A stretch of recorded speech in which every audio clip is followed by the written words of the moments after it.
made a tactical error, and it was deadly. It's the cost of doing business. Don't ever say those words to me again. Hi, my name is Taylor Gaze, and I'm with Collider. Hello. First of all, congratulations on the show. It's legit one of my favorite things on TV right now. Thank you.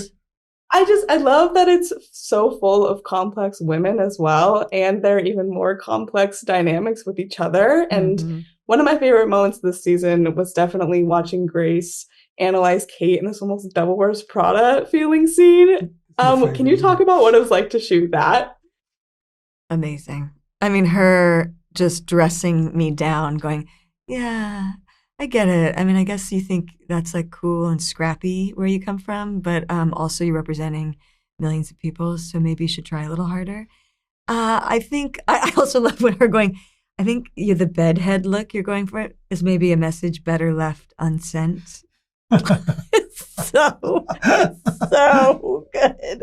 But that's Deborah Kahn. I mean, her writing is just mwah. Like, I would love to take credit for any of it, but it's that fun to read. Like, she's maybe I will start taking credit for it. All those little fun things, that's Deborah just laughing her head off, writing her little scripts, and our entire writer's room. I shouldn't just say it's just Deborah because we have an amazing writer's room. But it's such a fun show to be a part of. I'm so grateful at this point in my life to be a woman and to be, like not starting to play someone's grandma or something, which I could in certain shows. It's a delight to get to play someone smart and sexy in her own way and a mess. And it's really fun. Yeah. You're playing someone who hasn't even had kids yet. I know. How fun is that?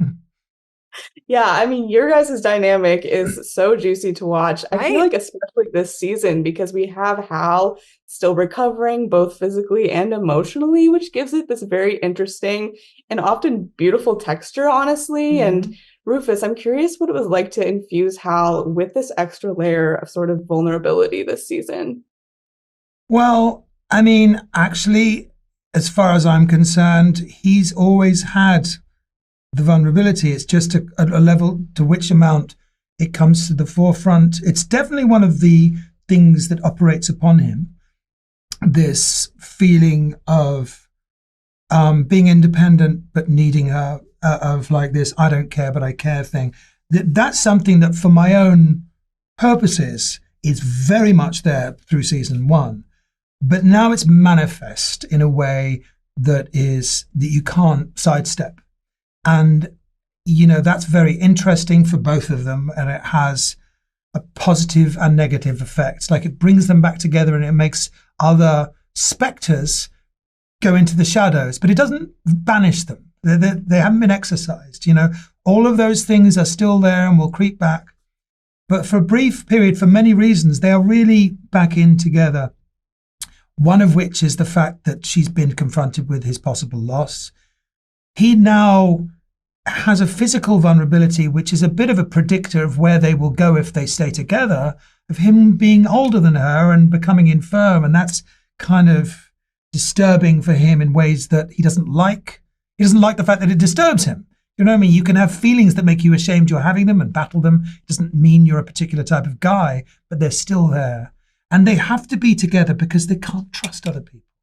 And he can do things in their situation, hold on to secrets that she can't hold on to. So they need each other, but all the problems are still there in the background. And it's a very exciting, fertile ground for us, isn't it? And we can still bicker. We can always bicker. Always. Yeah, absolutely. And obviously the show takes place in a very sort of professional, buttoned up world, which I feel like makes the moments where the characters do get to snap all the more satisfying. Absolutely. I really want to talk about the smashing the teapot moment because I really, really loved that. Can you talk about sort of shooting that and just kind of letting her let loose in that way? Well, I think that's what's fun about this character that Deborah has come up with, that's based sort of loosely on an amalgamation of different people in the world.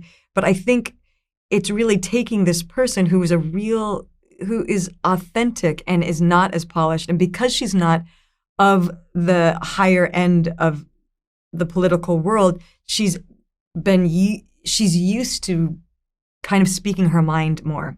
And I think it's just so much more fun. And she is impulsive and she is bossy and she lets her feelings be known. And so doing that scene, I mean, Celia Imrie, who we love so much, had so much of the heavy lifting to do that. She's a gangster. Yeah, she's amazing. She's amazing. All that stuff is just fun and good. And I love doing the physical stuff within the Kate stuff is so fun. I mean, I can't separate the physical stuff to me is Kate, like the walk and the crazy and the hair and the sweating and the breaking things and the beating people up in bushes. Like it's just part of it, and it's really a delight to do. Yes, absolutely. It's a delight to watch as well. And I want to really briefly touch on that cliffhanger because the show is just so masterful at those. I'm like a gasping, jaw dropped at the TV. Can you talk a little bit about how you reacted when you read that and also what you think your characters are fearing most at the end of this season?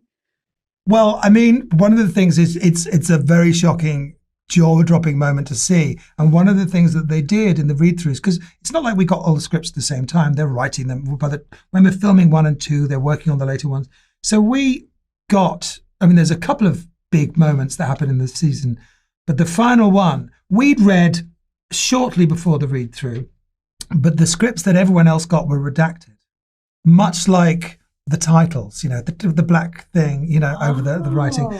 So to stop the secrets getting out, but also for dramatic effect, you got to see the effect on an audience real time as you opened that page. And you could tell who'd read ahead a couple of lines because you did, and Atto is always the most explosive, the most fun to listen to because he like shoots up in the air. And that just makes it really, really exciting. And you get, because you just want to see other people react. Yeah. When you read it, God, I can't wait, And in terms of scared of what happens afterwards, what do you think? So what am I afraid of? I mean, like so much. I mean, I think I've just had this massive fight with Grace Penn and we know what she's done. And I think you're just like. And we've decided to make an enemy of her. Yeah. And so what is she going to do to us, basically? I mean, it's all up for grabs. I mean, the mess is so good. The more that goes wrong, the merrier. It's like the opposite of what you want in life is what you want in a situation like this. The mess is so What good. can go wrong? What can we lose? What I'm concerned most about is that I have to fucking wear that suit and my hair all fancy. Yeah, it's fancy time for you. Because we're going to have to pick up where that, like, you know what I mean? Yeah, the end of the I want to shake that hair out. That's so real, honestly. You'll find your moments. I better.